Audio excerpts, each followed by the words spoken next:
Check. Checking audio. Seeing if it worked this time. Let me know if it's working this time. Check. Audio check. Take two. Try and take two. Anybody hear me? Anybody got anything on any of this stuff?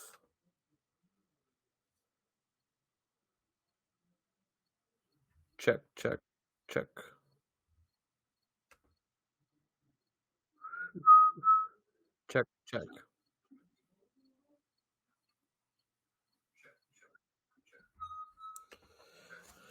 All right. Well, that was fun. All right. I gotta get back into my shorts now. Sorry about that, everybody.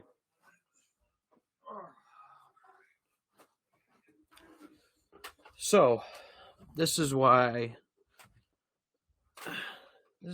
people quit on podcasts. Just because the fact that technology never makes it easy. So, for the last 20 minutes, I talked to myself, and then for the last 20 after that, I tried to figure out what my issue was. But sounds like we are all good now. Everything's streamed up good. I don't know if I put in a bad URL key code or anything like that, but we are live now. So, hopefully, everybody out there is enjoying this Wednesday night. So now I have to reiterate everything that I was talking about in my Whitetails and Whiskey welcome that I did earlier tonight. So we might not go as late tonight because we got a late start on it, but we're going to hit the ground running with our topics and go from there. So our whiskey of the night was Turkey 101. After all that, I might need a little splash in the top of this to see where I'm obviously dealing with tonight. So we're going to go with another one with that. So, and get this rolling. So Turkey 101 is our whiskey tonight. And then we started off with the weed of the week, which it is 388 in here.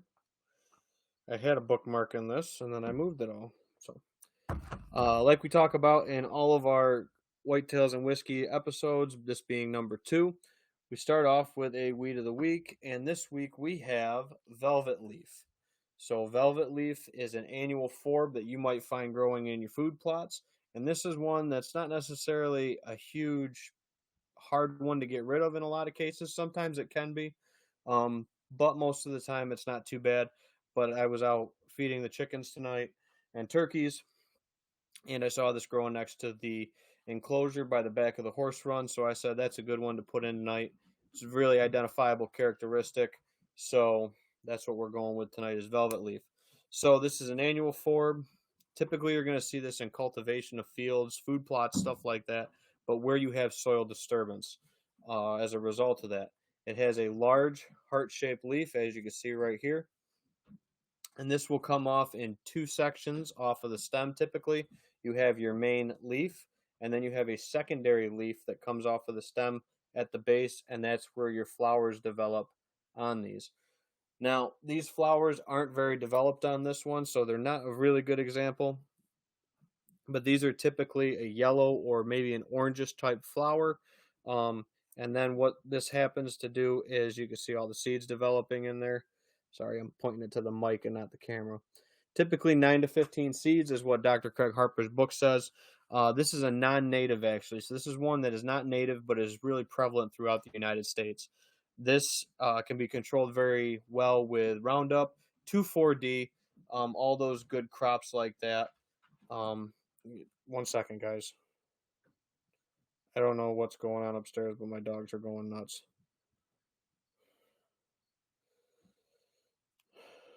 Sorry about that.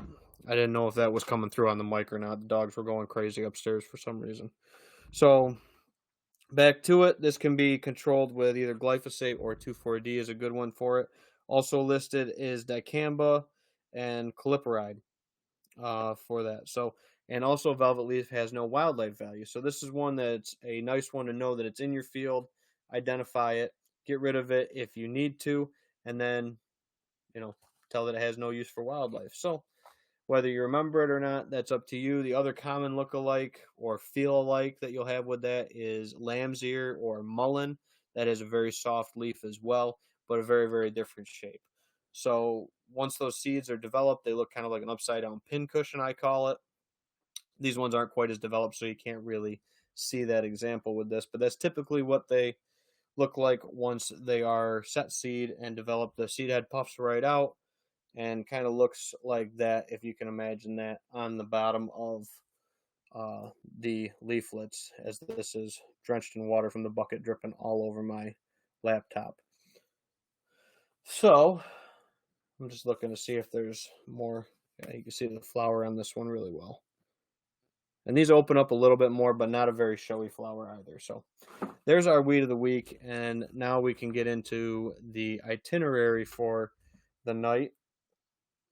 So let me switch over to Facebook, make sure that we are all good on our platforms. Yep, everything is good tonight. Comments coming in come from my wife. Whiskey of the night is Turkey 101.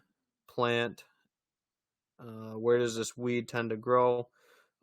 Typically, you'll see it, like I said, in disturbed soil areas, sometimes poor soil areas. But typically in a landscape setting on a piece of recreational ground, you'll see it where you had some kind of soil disturbance. Being a annual forb that really thrives on those kind of conditions and situations for where it likes to call home. So going into it, we had the Funanza this past weekend. We talked about that on the last Whitetails and Whiskey episode.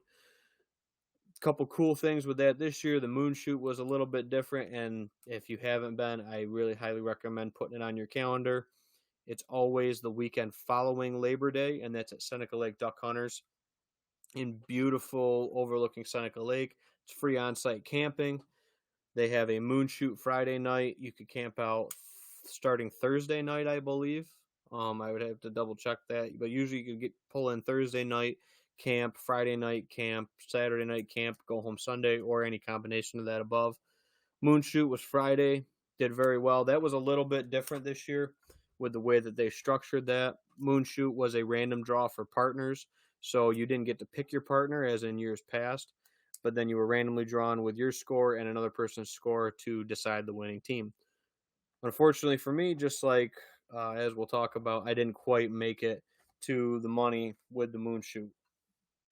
And I didn't make it into the money with the money round or into the finals for the trophy round.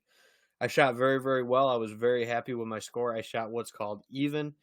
If you've shot 3D archery in the past or anything like that, you might know. But for those of you that might not know, typical scoring on a target is anywhere on the body is 5 points. In the vital lung region, we'll call it, that's typically your 8. And then you have a 10 ring that's depending on the target. They all vary a little bit. Same thing with the lung, kill area, whatever you want to call it. But the 10 ring is typically, I'd say, about yay big. And then it has probably quarter, maybe silver dollar size, what's called 11s or bonus rings in the IBO scoring system. So I shot even, meaning I shot an average of a 10 on every target. I did 3 8s, so every one of my shots was in the lung vital area. And then I had 6 bonus rings to make up for my scores that were below a 10 to get me to even. So I shot an even 200, which unfortunately was not enough to get me into the finals for that. So unfortunately, I shot my best I've ever shot in a competition, but there were some other really, really good shooters there, and it just happened to be it wasn't enough to make the cut. So other than that, though, great time shooting, great time watching Chip, Rob Tabor, whatever you want to refer to him as, play music, hang out with everybody, cornhole, yard games, camping games, shoot the bows, have a little bit to drink with everybody, catch up with people that I only maybe see once or twice a year. at stuff like the Funanza or other scattered archery shoots, people from Pennsylvania and other areas of New York that I don't see on the regular. So that's always a great time at the Funanza. So very, very happy with that and look forward to next year. And I was proud to be a title sponsor on for Old Tin Cup and for Future Forest Properties. We sponsored the Target Bag range and then did Target sponsors with a title sponsorship for that event. So very, very thankful for that. And hopefully it's even better than next year or better than this past year. I think they said they nearly doubled their shooters from the year prior. So that's something that's really, really cool for them that event is growing back up to where it once was, to my understanding. It's been kind of dipped the last couple of years with COVID. So next on the itinerary, current events, is the Woods and Wildlife event. That is this coming weekend, Friday and Saturday. So this is a 2-day event. This is brand new this year. This is in Canandaigua at the Steam Pageant Grounds. Friday, it is 10 a.m. to 7 p.m. And then Saturday, it is 9 a.m. to 3 p.m. So for that event, I believe it said on the flyer that it was $10 to get in. And what that $10 does, get you access to all the events going on, all the seminars going on, all the booths and tables and stuff set up for the various outdoor things. If you want more information on that, more specifics, or starting to look at specific details on it, there's more stuff on the Facebook page. Woods and Wildlife Outdoor Show is what it is on Facebook. So I'll be speaking on the 16th. So I'll be speaking Friday at 4 p.m. on buying and selling hunting land. And I think targeting trophy bucks or hunting trophy bucks, I think, is what they gave me for a title for my seminar. And then the 17th, Saturday, I'll be speaking at 2 p.m. just before it closes down at 3. So $10 gets you in. There's some other really, really good speakers and presenters and seminars. So check out the list online.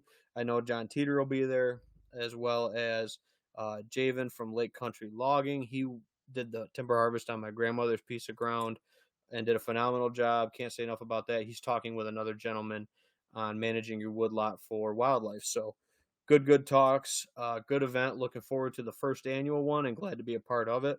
Really kind of, blessed and thankful that they offered to have me speak at the event. And I think it's really cool. I do enjoy doing the seminars, these live Q&As. If anybody's been tuning into stuff for, the past couple of years, or if this is your first time checking it out, thanks for checking it out. And I really appreciate it, guys. And the feedback, the live Q&A back and forth, that's where I believe I can help the most people, is doing these live things, because it's real time when it's popping into your head. You're not sitting, and possibly listen to this. You're getting the real answers to the questions you have. So that sums up what I have going on now. I have client work to do tomorrow after work. And then, like I said, Friday, I'll be out at the Woods and Wildlife event. After I probably leave work I'll probably leave at around noon on Friday to hang out there for a bit and then present at 4 o'clock. So looking forward to that. So I guess new for the 2023 consulting season, something I'm going to try this year out is because I want to say thank you and give back to the people that support me, past clients that support me and refer me to new people, etc., friends that refer me to people, family that refer me to people, etc. I'm doing a referral commission for site work or on-site property visits with a confirmed booked day and scheduled day for whoever refers that person to me. So that's something new and something I wanted to do as a thank you for all the people that support me and refer me, and like to let my work speak for itself with it. And that's why most of my stuff is coming in from referrals. I don't do a whole lot with outdoor shows anymore. I do most of my stuff online, and that's where people are finding me, it seems, is these live videos, the YouTube videos, stuff that I post online, and then obviously word of mouth. So as a thank you, like I said, I want to do the referrals this year for the 2023 consulting season. So am booking up quick. This year booked up more quickly than I thought it was going to. And I'm still trying to get stuff finished in with some habitat work with specific projects and stuff like that for clients and get the last little bits tied up. I'm in pretty good shape. Hopefully Sunday, I plan on going out to my property and doing a last assessment on my food plots, With the last Whitetails and Whiskey, we talked about white spot fungus that I have in my brassicas. I've talked to some people about that. Um, best thing to do with that is to get it rotated out for several years and then work in different rotations going forward.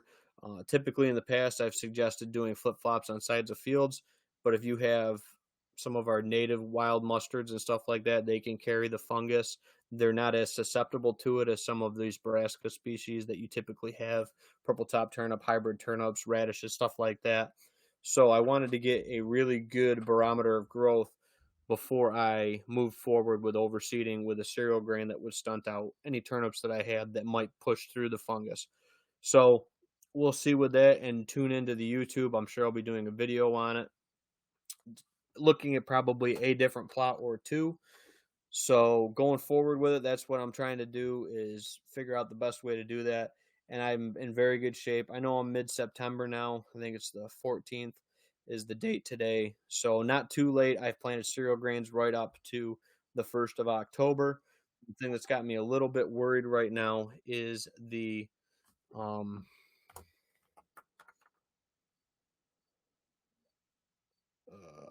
sorry, I got stuff coming in, questions and stuff coming in. Sorry, folks. Anyway,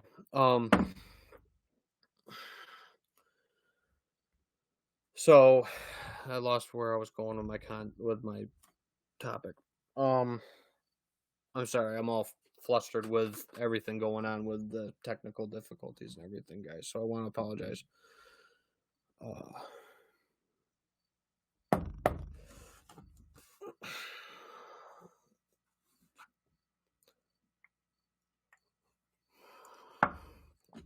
So yeah, leading with white spot fungus and everything on the plots. We're trying to figure out the best way to attack that. I'm thinking we're going to go with a rye, heavy rye planting into our brassicas where they are thin or been burnt out by the white spot. So that's what I got going on with my food plots and planting that kind of stuff going forward. I'm going to check the comments and topics. High score this weekend. Sounds like everybody is ready for season. Yep. So yeah, like always, guys, with this, we're doing our live questions and answers. So if anybody has any stuff they want to specifically talk about, I'll be more than happy to help out with any of the questions that you might have pertaining to what you have going on this season. So other new things with me is I have my big board all set up in that far corner of the basement down here next to my office. Tomorrow, after my client work, I will probably be down here being a mad scientist, and I'll probably give you guys a sneak peek on the YouTube of what that looks like when I start getting that all laid out. So it's an 8-foot by 45 inches, not quite 4 foot. So like 8x4 whiteboard that came out of one of the classrooms at the college. And that's going to be my new board for my 1-year rules and all that going forward. So really excited about that. Ready to graduate from a pad of paper, even though it works very well, and a smaller whiteboard to the much bigger one where I can really put data on it, triangulate it, and maybe probably hang a map next to it as well, just to have all those visual pieces come together. So the 1-year rule is something I'm very, very a huge proponent of. Last 4 out of 5 deer that I've killed were on 1-year rules. Bud right here is one of them. Outlaw right over here on the side is another one. Then Baby 10 was a 1-year, and George was a 1-year. The only one that wasn't was Wybuck, who is over there now by the whiteboard. So, I mean, that's a really cool thing with the 1-year. I really do enjoy putting that data out there, talking to people about that, and really seeing where that's going to go and progress. So it's something I've been talking to for a couple years now with clients and on the channel and stuff like that. So I really encourage folks to get out there and do that this year, is to look at some of your data, look at some of your past trail cameras, start taking some stand observations as well, because I do factor that into my 1-year rule. is specific encounters I had with bucks going forward for future seasons, and then blue dot dates is 2 consecutive years on that day. Um, Definitely blue dotted if they're both daylight or whatever, but typically I'm looking not necessarily for a specific location, let's call it, but I'm looking for a specific section of a property that I see a deer shift into seasonally. So typically, depending on the property, I break it down into like two halves, or if it's a little bit larger, maybe 4 or 5 pieces, whatever it might be, by different habitat features, different right of ways. I see right of ways as huge dividing lines, maybe a road system that goes through it, a public road might be something like that. Different property owners, different habitat types, all this stuff like that could change different zones in the way that lays out. So maybe we'll talk about how to divide that piece going forward with the big board, and how I kind of divide our farm up and know what spots, what cameras are in each zone. That's all kind of in my head. I don't have it color coded or anything like that because I know where these locations are. I've been working on the property now since late 2007 going into 2008. So 2008 would have been the first hunting season. So that is 2, 12, 14. This is my 14th season hunting the farm and working on the farm. And we made a lot of mistakes over the years.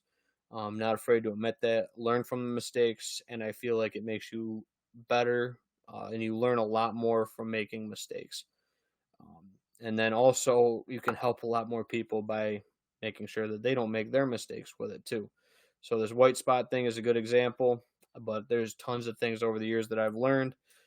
Some things aren't necessarily mistakes. Some things just didn't get the desired results. And then you can balance that and find the best pieces for the puzzle, put the right tools in your toolbox, whatever analogy you want to use for that to help you be more successful. So that's where I have really cut my teeth on it with our personal piece of property. And then, like I always say, I've been doing this since my mom said the last episode when she commented in that I was in the woods at like 3 months old, checking stands and doing stuff like that in preparation for the season. And I believe me and my dad did our first food plot. I want to say it's 2001. And we did a winter wheat food plot, and that's still one of our main cereal grain staples that we utilize in our food plot programs.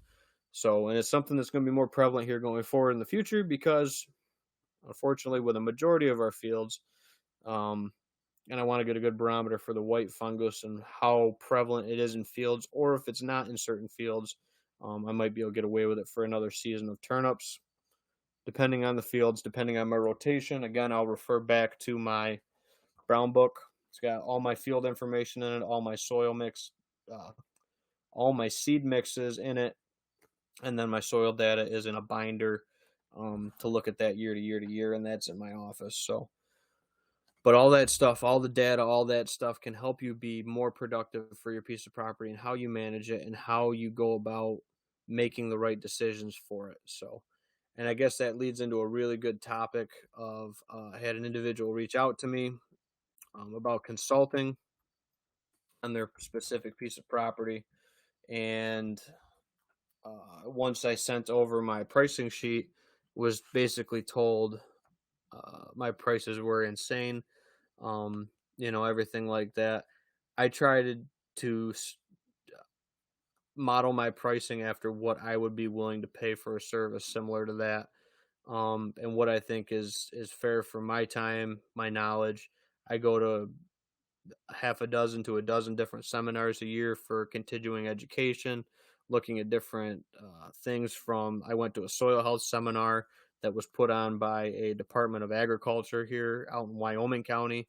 I go to timber forestry seminars, all sorts of different things to try to be as well versed and well rounded and find what's working for people or what other people are doing on their properties, to always be learning, just like I learn from every client. So, and like I told the individual that said that, is they said that it's too expensive. I think that that's even more of a reason to work with a consultant. If you're worried about or need to budget your money like all of us do as landowners, I do the same thing as well, budgeting what I can spend per year or per month or whatever it might be broken down to. on my hobby, my hunting, and everything like that, as well as anything else you have going on in life. And if you're really that conscious about your finances, like you should be, I would say that it's even more important to work with a consultant or work with somebody to help you lay out and make the right decisions for that property, so you're not wasting money, you're not wasting your time on that piece of property, doing stuff that doesn't fit it necessarily. So I think that it's even more important for somebody that's um, worried about the cost, or saying the cost is too much or whatever it might be, to use that as not an excuse, but use that as even more of a reason to work with a consultant. Whether it's myself, there's a couple other really good ones here in New York that I know really well, and would also, wouldn't shy away from using either those individuals as well, that I can think of off the top of my head. Nothing wrong with them, and like I tell people all the time, and I've said it on other podcasts and other videos, everything like that, that it's it's just like anything else. Your financial consultant might not be the same one that your friend uses, your parents use, but it might be one that a different friend uses, because it fits more of what you need and more of what your style is, or whatever it might be. So ask questions, and I would say that don't let the financial uh, speed bump, or whatever you want to call it, or the financial excuse, be the driving factor that keeps you from getting your property to its max potential. um this is something I've kind of bounced around with. The idea for a video is really, how many hunting seasons do you have left, or how many hunting seasons do you have on a piece of property, maybe before it goes away, like it's a lease piece, permission piece, or maybe something that you own. How many years are you willing to sacrifice not having that property up to where it's producing the best for you? um, how many years can you sacrifice that? Like I said, to get our property to where it's at, we're going on 14, 15 years now, and we're really starting to hone in the last bits of it. But there was a big learning curve there. There was a lot of time there where we weren't making maybe the right decisions, or the right location decisions, or whatever it might be with it. And having somebody that's been exposed to mistakes, exposed to success, and not just on one property, but across many different properties all around the state, all over the Northeast, on multiple properties, sizes, shapes, habitat types, features, and somebody that's seen a lot of ground, is where you're going to make the most benefit with a consultant. So that's my soapbox pitch for myself and my consulting. Uh, like I said, I would really, really encourage you guys to work with one. Doesn't have to be me. And like I say, and I'll still tell that gentleman that, this is more of a reason to hire me, is so you don't have the financial stress of projects and stuff like that that aren't necessary for your property or your program on it. My content's all free. I don't have workbook classes, anything like that. This is videos online, single take, live, no edits. The first take tonight was 20 minutes of me talking to myself without any audio coming through. And there was a issue with the comments coming in, so I couldn't even see that I had an audio issue. There was nobody here to tell me I had an audio issue, etc. So this is real life single take stuff, and that's how I build my model, or whatever you want to call it, around it for my content. This is it. This is real life. This isn't edits and B-roll and all that stuff, and that's just me. Straight to the point, no fluff. You get what you get, and that's how I've kind of always been. So anyway, so what's everybody else got going on? Any questions rolling in? Let me check the comments section down here. Good examples of consultants to ask to personalize a land plan, budget, timeframes, test conditions, goals. What are some example questions consultants ask? So each property is very different with the way you approach it. So the way that I do it, I send out a pre-visit questionnaire. This gives me my background or my homework on the property before I even go out to it. I look at the topo map. I'll look at the aerial imagery. I'll look at all that stuff and have a rough game plan about where I want to go during that day for my on-site visits. And then once I'm on site, I want to go to specific areas I've outlined, looked at.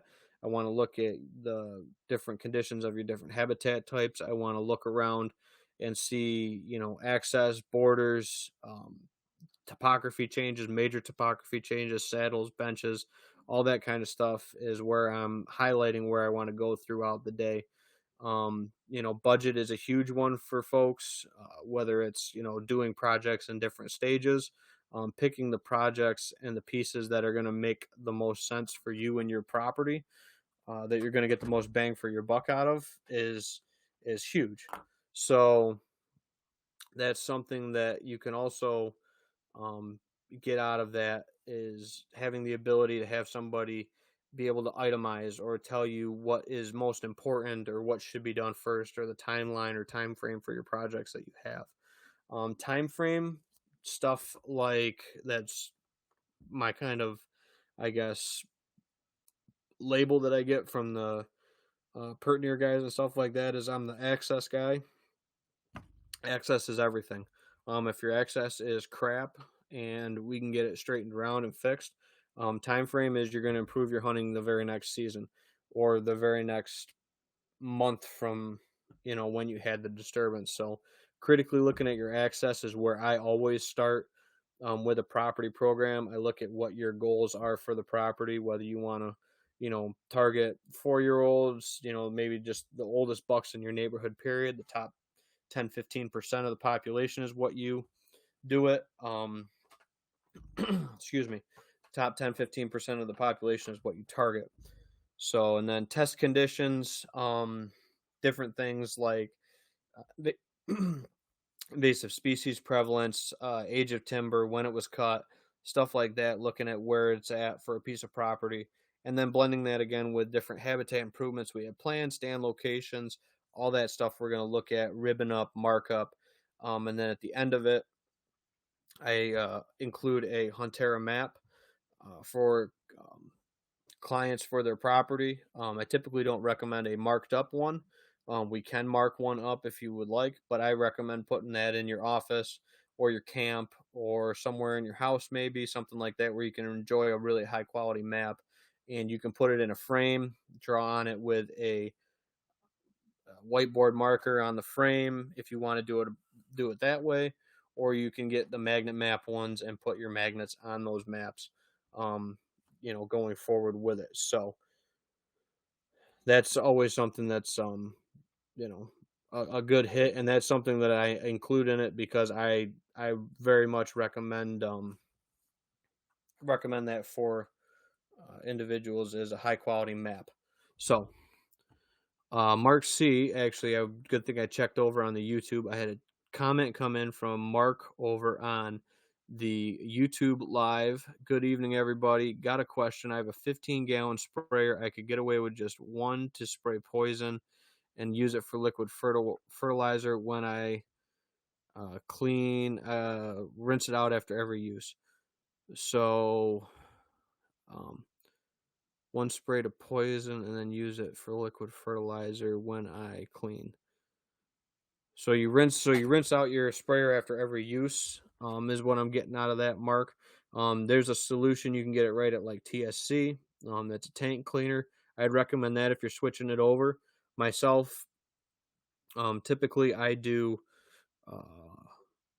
different backpack sprayers for different applications for habitat work. So, and then they're marked with their own label, like some are Gly, some are 2,4-D. I don't usually mix chemicals in tanks if I can help it, but the best way to go about that is definitely rinsing it out with a rinse aid, like that you can get on Tractor Supply, Runnings, or one of those stores. So that's how I would use that product, Mark. Rinse your tank out, flush it, and then you can spray it out in a gravelly area, something like that with the rinse chemical. Don't put it like down a storm drain or something like that. Put it into a stony area, or maybe an area that you got to spray some weeds around a fence, something like that. If you're cycling out a Roundup or other chemical. that's what I would recommend before putting a liquid fertilizer in it, because any little trace amount of gly could go in and, terminate your crop. So hope that helps. Says thank you. Perfect. So good comment, good topic right there. Sprayers. So I have two 15 gallons for the back of a four-wheeler. Both of them are currently glide in the tank. Haven't been rinsed out since. I'll clean them at the end of the year. I'll triple rinse them. Run 3 full tanks of water through them into gravel areas to filter all the chemical out of the lines and flush them for the year. But if I was doing a switch over to like a liquid fertilizer, like Mark said, I would definitely use a rinsing aid chemical in that process to make sure I don't kill anything or have a unwanted chemical in the mix with it. So very good topic, and definitely something that's not talked about by very many individuals with spray tanks. So, and actually, spray tanks, that's a funny story this year. Had a lot of issues with spray tanks. And right now, I have a Franken spray tank. My 40-gallon tank frame for my 3-point broke. So, currently, my 40-gallon tank is down, and I'm working off of my 15-gallon tanks, trying to get the best thing. And I took a hose off of one, clamps off the other, boom off of this one, that off that one, to make it all work this past year. So that's how my year went with spray tanks. Was not very good. Ended up having stuff break at not very opportune times this past year, unfortunately for me. So it's just something I had to deal with, and something, working with clients, doing, tractor work, mechanical implementation, stuff like that. Seemed like a lot of stuff, if it could go wrong, it was going wrong, unfortunately. But got through it, pushed through it, and everything's better because of it. So I'm going to run this till about 9:15 tonight. Typically, I run it till 9 o'clock, but that's with a 7:30 start. We got started a little late on it, and 9:15 will get us pretty close to right around that, 45 minutes to an hour mark. So a couple more questions roll in, we'll get to them. If not, I'll just keep spitballing with other topics and comments. So another comment I got, or a question I got the other day, was from an individual about a piece of property that they were out on the other day, and they jumped a really big buck. So a couple things with that. I got a couple takeaways from that, and I think it's something that needs to be looked at kind of critically. So from what I've seen in past years, once the deer go hard antler, hard horn, typically, they're going to start shifting around. That last little bit of velvet, or once they start to strip off velvet, is where they're going to start to settle into that, mid-September, early fall range. Like right now, typically, my property is getting better going into the hunting season, with more individual bucks showing up on our property historically. This year, we had quite a few bucks in the summer, but they weren't consistent in the summer. They were scattered here. There are pictures. Some of them we knew, some of them we don't know. Some of them have new names and are bucks that we're going to follow for years to come. We got a lot of, middle-aged bucks this year. A lot of 2- and 3-year-olds. More 2-year-olds, I think, in that balancing act. But just like the pyramid, it's got a lot of 1s, a lot of 2s, and then obviously the higher up your pyramid you get with age, you get less and less of. So, but right now, the bucks that are going to start to come on the property from historical data are going to be more prevalent going into these upcoming months and more consistently on the property. We talked about it with the 1-year rule. I start looking at that really critically October 1 to start logging the data for that.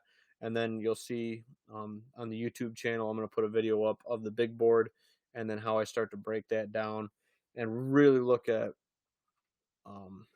how it correlates with different areas on a property or different bucks, year to year to year. And then being able to slide comparison on it, like with a big board like that, to look at the year before data and then see to correlate, different zones that deer is going into and where to hunt them on that zone, or what zone to hunt them in during that time frame. And like I said, that's how I found a fair amount of success over the last couple years hunting. And even with bucks that I didn't end up killing, going in to hunt bucks specifically on those 1 year rules, those blue dates, those blue dot days that I call them, the 2 consecutive years in a zone or in a um, specific location, is stuff that I will really, really highlight on that and really take notice of. And again, I won't hunt those locations or situations if I don't have the right wind, don't have the right conditions, if it's like 80 degrees out, etc. I'm still looking at, environmental factors and the conditions that are out there with the weather before I'm even going into those spots. So that's my big main plan with it. Derek says, "Hey, buddy." I think that's Derek Tuttle's little picture down there in the corner that just popped in. So, hey, man, how you doing? Glad you could tune in all the way from Idaho. Glad to see that you're not in the fires, and I hope that they're not spreading toward you, bud. So I know you were saying that the other day, that you got a lot of fires out there in Idaho right now, and thankfully, it's something we don't deal with very often here in New York. I mean, we had a couple small fires this year, definitely in comparison, but they were only like 140 acres, and you guys are burning, thousands and thousands out there, with how dry it's been. So hopefully you're staying safe, man. Love you, miss you, buddy, and got to definitely get hooked up here in the near future and make a trip out west. Maybe that's in the cards for next year. Or, obviously when you're back around here, I always hit you up and maybe you'll get me to throw those little disc golf thingies again, and we'll see how that goes. Wasn't very pretty last time, but I'd love to get out west and see the country out there. And you chase a lot bigger game than I do, elk and, muleys, antelope. I mean, that's crazy. So, but well, like I said, guys, I apologize for the delay this afternoon, evening, with the audio and everything not being the greatest. Hopefully, I got the bugs worked out and it'll be better going forward in future episodes. Maybe I didn't relink my stream keys and all that stuff that I'm learning how to do now for the first time with the Bullhorn app, to try to, put it across Facebook to YouTube, everything else, to get it all flowing together the best I can. So, take a couple more questions. Let me check all the topics and platforms. We have nothing in on the Facebook side of things. The Bullhorn, let me scroll down. Nothing on the Bullhorn for new questions and topics. And then Derek says, the mountain across the river is still burning. It'll be a good year for morels next spring.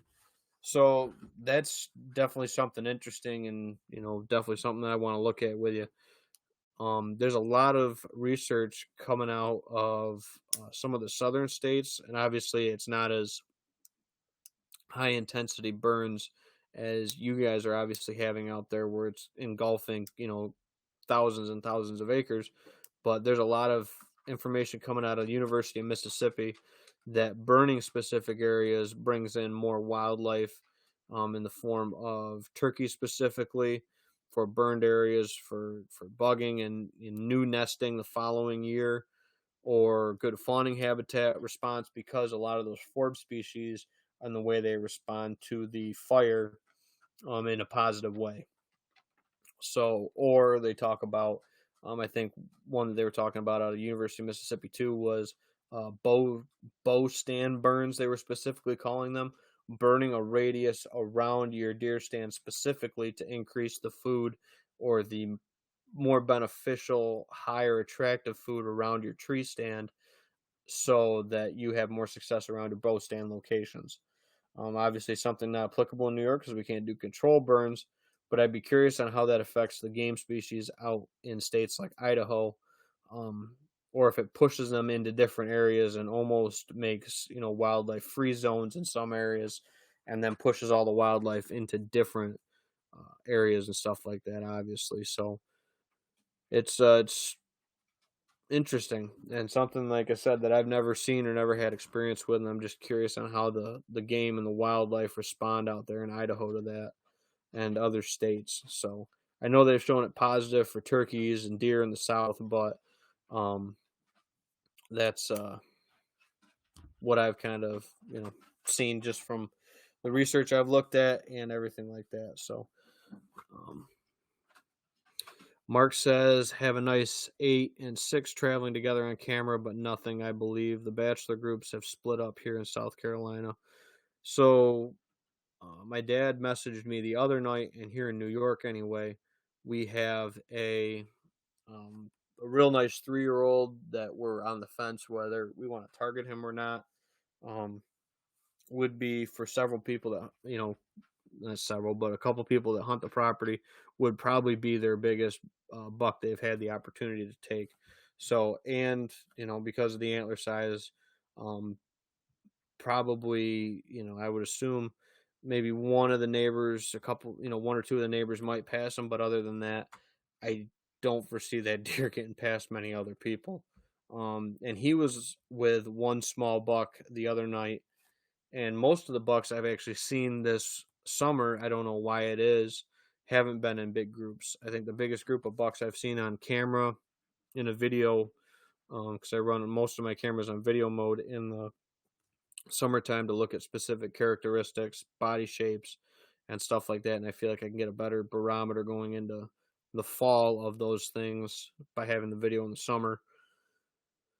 The biggest group I saw this year was 3, and in past years it's typically 5 or 6 in some groups. So I don't know why they're more divided and divvied up, but I didn't see very many big groups this year. So there was still 2 traveling. That 3-year-old was traveling with, like, I think Dad said, a little spike buck or something like that. And then there were out there feeding on clover and stuff with a bunch of does and fawns, kind of in different sections of the field. But Dad saw them out there the other night, so that was cool. I'm definitely going to see a majority of the bachelor groups splitting up right now, though.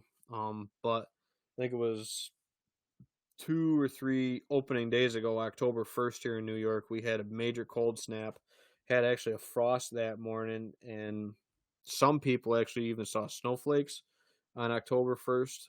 And I don't know why, it might have been a bachelor group, it might have just been all the points connecting at once. I had like 6 or 7 bucks together at one time on October 1st by a community scrape on next to one of our trail cam locations. So it's tough to say. I think it's all individuals. Some bucks I've never really seen them with another buck. Or maybe it's just 2 bucks that have been buddies since that they were, probably 2-year-olds when I started, noticing them together and stuff like that. So, bachelor groups, I could see it going a lot of different ways. And I think it's just, very individual like with people, that you have people that you'll hang out with, and some people hang out with a bigger group of friends. Some people hang out with smaller groups of friends, and some people like to just be kind of loners. So, I think it all kind of depends on the individuals and the group with the bachelor groups for bucks for sure. Derek says, I see deer chewing on burnt wood. I imagine it's a nutrient thing. Could be a carbon deficiency. Could be just like a lack of food availability as a whole. It's tough to say why they're chewing on the wood. I would assume it's a nutrient. They're pulling some trace mineral from it, carbon or whatever it might be that they're really utilizing. I'm not familiar with the nutrient quantities for burnt wood and stuff like that, or burnt products. So that's definitely something neat. So a question came in over on Facebook. I heard it go bading. What is a morel? Morels are amazingly delicious mushrooms that are found in the spring. I got a couple hot spots that I go to. Obviously nothing like some of the pictures I've seen Derek come up with out there in Idaho, but I've got a couple spots where I could typically go find a half a dozen to a dozen that are in really, really good shape, that I can take out of a cluster of them. So they're kind of a porous cone shaped looking mushroom, white stem, brownish top, Don't want them slimy. Don't want slugs on them. Actually, I've seen deer and chipmunks eat them physically in the woods before, so I know that they do get foraged on by wildlife. So, and they'll beat you to it a lot of times. Depends on the woodlot, but you got to have it in a specific spot. Just like most mushrooms, they're kind of colony forming, and they need specific moisture conditions, temperature conditions, and then some need different wood or soil conditions with that. So, um, chicken of the woods was one I found the other day. Morels are always good. Puffballs, those ones are kind of random. Puffballs grow just about anywhere, if you got the right rains and moisture conditions. So, but those are kind of my kind of three favorite forage mushrooms. I think chicken of the woods is probably my favorite, and then I do really like morels and puffballs. I think would be a pretty close tie. I'm not a huge mushroom guy, and those ones are pretty easily identifiable for not having lookalikes that are going to make you really sick or potentially kill you. So, uh, which clover, in your opinion, do deer like the best and like the least? So, I think if you're planting a clover, let's just say in a food plot, it's going to range depending on your soil conditions you have for your specific plot. With that being said, there's some very good staples for food plots, stuff that's going to grow in, poor soils, maybe stuff you want to put a lot of nitrogen into. Um, stuff it depends on your whole reason. There's different varietals for different reasons. I like a blend of white clovers mixed with some medium reds.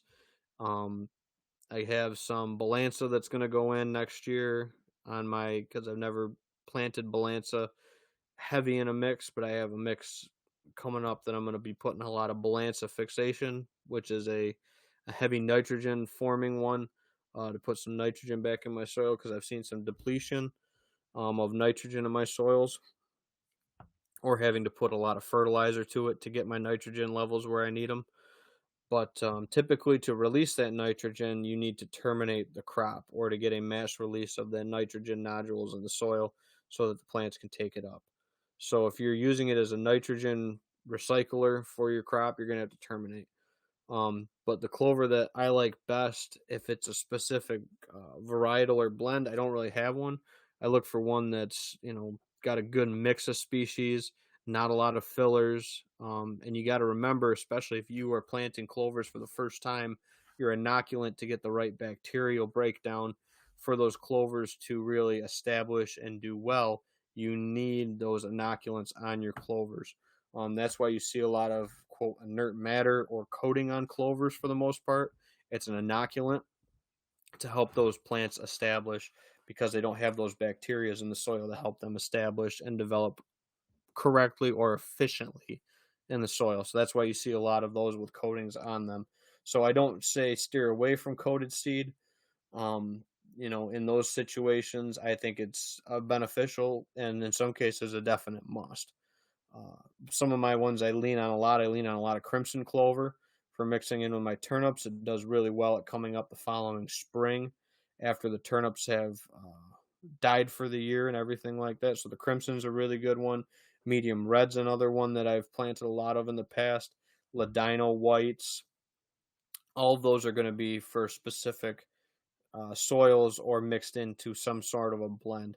I don't like a lot of single species monoculture, or I guess I'll say single varietal monocultures, and put it that way. Because if you have a clover field, I also like mixing chicory in with it. I have a really good clover field that we call top field that's got a lot of chicory in it right now, and I like the little bit of diversity difference that provides going into these fall months and getting through some of the drier points we had this summer. It provided still a green leafy forage out there to have in the field when the clover was starting to go a little dormant and kind of recede back a little bit. So I think a blend is some species is always best. Single species, I wouldn't recommend a single species. It would depend on your soils and everything to decide what clover is going to be best for you. And what I'm using in the Northeast might not be what's going to be best suited for you, Mark, down in South Carolina. So that's all going to vary based on your specific zones and regions and stuff like that. You might be able to grow clovers that I can't grow up here because I might not have a big enough growing window, or they're not as cold hardy, whatever it might be. So you might need clovers that are going to be more drought resistant in your region of South Carolina. I'm not that familiar with it. So that's all stuff you need to take into account when kind of selecting your clover species for your property or your field. That's a very good question, and always I suggest probably in the South I would nurse it in with oats to help it establish and get its feet growing good in the soil. You can use wheat and rye. You won't have to deal with the winter die off as much with the oats. They'll probably push through in South Carolina as long as you don't have a rough winter, relatively. So that's something that you could take more of an advantage of as an oat nurse crop, whereas I can't really run an oat nurse crop because I'll get the winter kill on the oats. So, and like always with any food plot or planting, if it doesn't work from a hunting standpoint or design access layout standpoint, I wouldn't plant that field anyway. Maybe it's I say that is not just saying if you can't hunt over it, it doesn't fit. If you can't set that up to be beneficial for a hunting standpoint going to and from with the deer movement, I wouldn't be planting that plot. If you could set it up where you can't hunt the food, but you can hunt the transitions that come out of the bedding going to the food, I think that's a great food plot location. And most times I'm not hunting right on food sources. Unless I'm a long distance away with a firearm. In most cases, I've only killed. Let me think. I gotta go around the room. I've killed 2 bucks total on food. One was coming across the field, not browsing, and the other one was coming into an outlaw plot, which is something that we can lead into with the last topic of the night. But the other one was on an outlaw plot, and I grunted him over, and then he came in, browsed on a couple turnips before I shot him. So I didn't really kill any of my deer on food. The bucks I've killed have kind of killed in October or November. I've killed 2 in December, but not food related or food plot field related. But a good topic for outlaw plots. I actually plan on going around next week and looking really quick if I get good conditions to do it on the test plots for the tin cup turnip blend that went into standing bean fields to see how those are responding with the rains we've been getting and the beans yellowing off, and seeing what the growth is looking like in those. Now that we're getting into that third week of September, we should get a really good feel on how big those turnips are going to be going into October. So hopefully we don't have any hard frost and they can grow till mid-October, and we'll have another 30 days underneath them going into the first part of the season.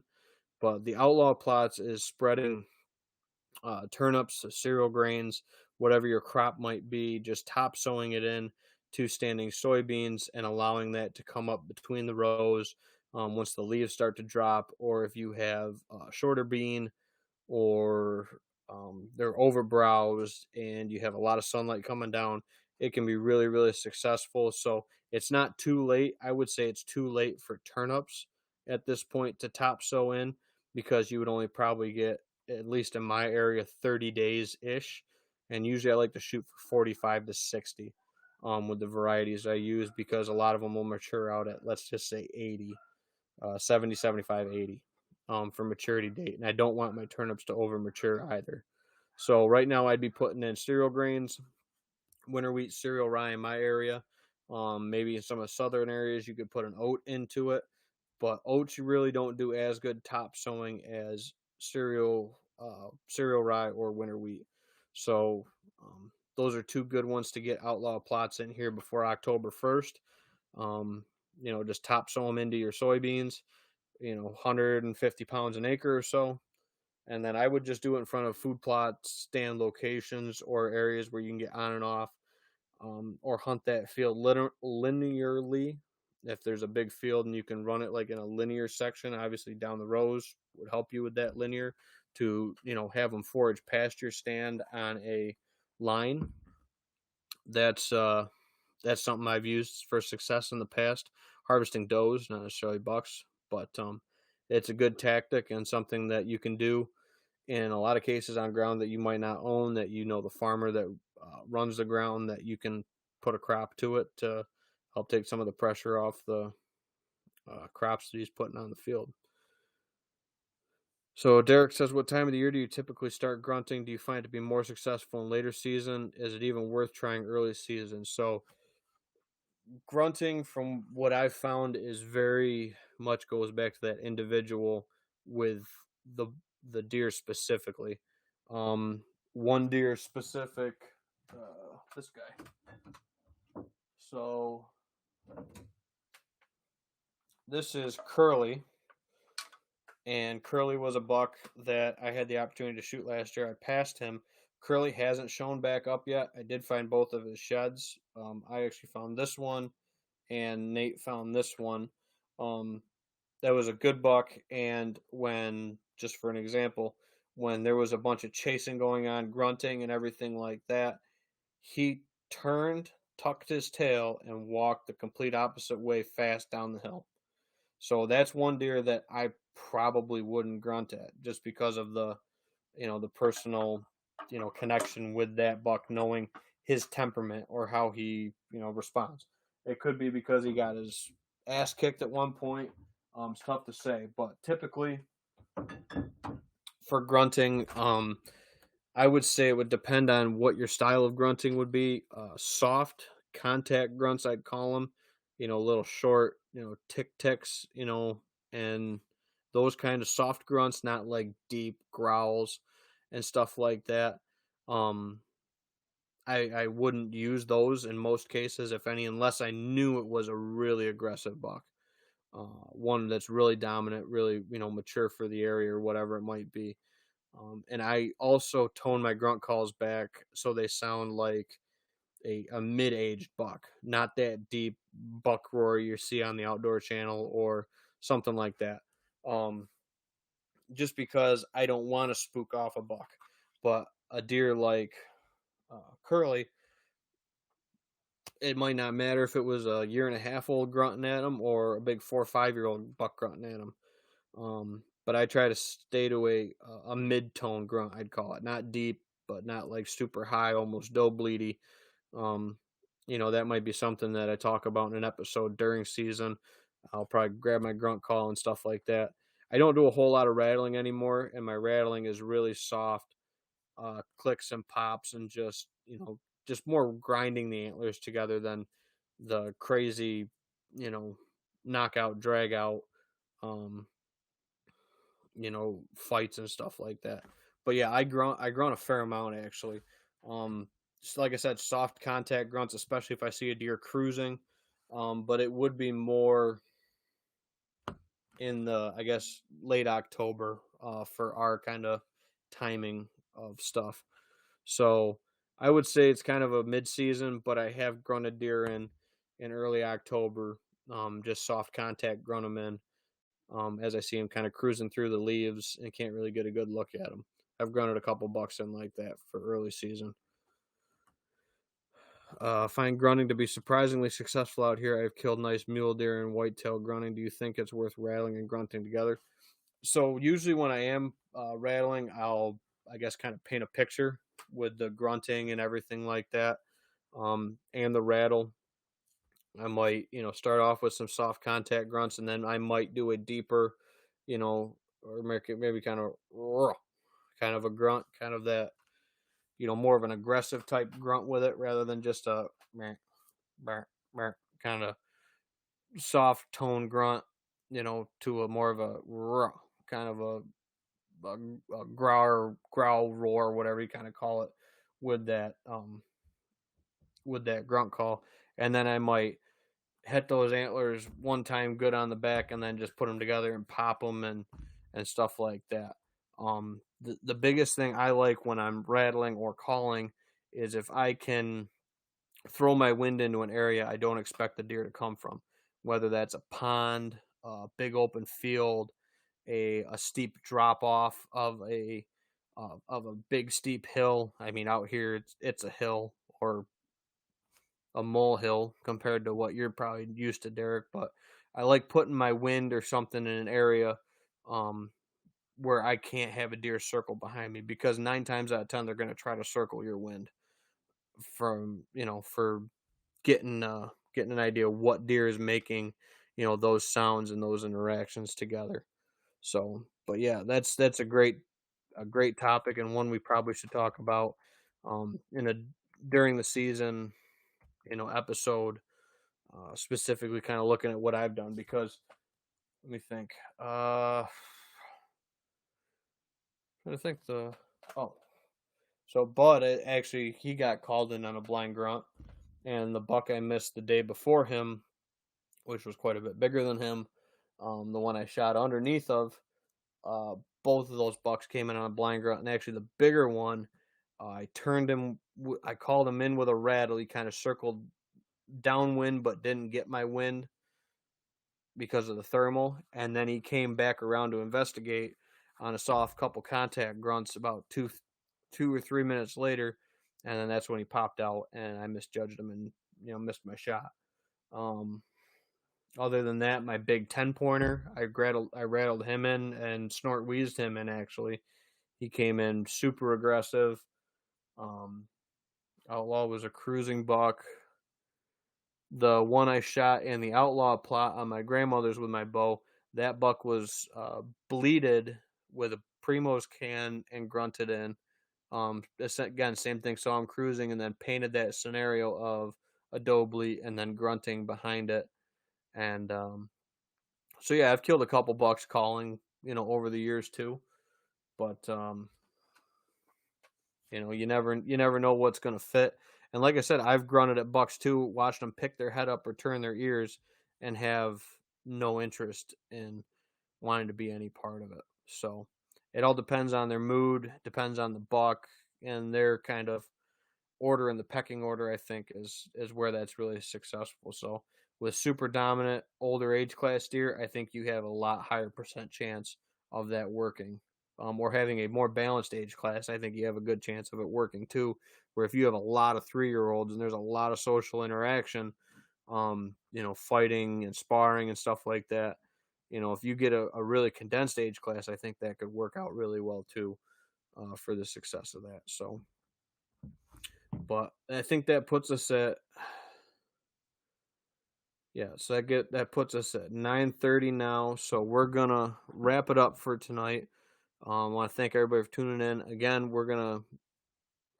I'm gonna make sure for future ones that I check the audio with my phone as soon as I turn it on, to make sure that I'm good and my audio is coming through, so I'm not burning the first 20 minutes, wasting everybody's time talking with no audio. But I want to thank everyone for tuning in. Again, don't forget about the Woods and Wildlife event this weekend. I'll be speaking the 16th, that's Friday at 4 p.m. And then Saturday, the 17th, I'll be speaking at 2 p.m. And the event is 10 to 7 on Friday, and then 9 to 3 on Saturday, and no event on Sunday for that. So it's just Friday and Saturday, and that's at the Steam Pageant Grounds there in Canandaigua. I'll be presenting, talking about buying and selling hunting land or recreational properties, and then tying that into how to kill better deer as a result of that, or bigger bucks. I think they called it bigger bucks. But thank you everyone for tuning in. This will be live posted on YouTube, as well as it'll be available on my Facebook page. And then the Bullhorn app you can listen back to anytime as well. So thanks everyone for tuning in. Love the questions, love the topics, love the conversation like always. We went a little over an hour. Next time we'll go for that nice hour and a half, 7:30 to 9 o'clock time frame. So take care everyone, and I'll catch you all next time here at the bar with Whitetails and Whiskey. And have a good one, guys. Take care.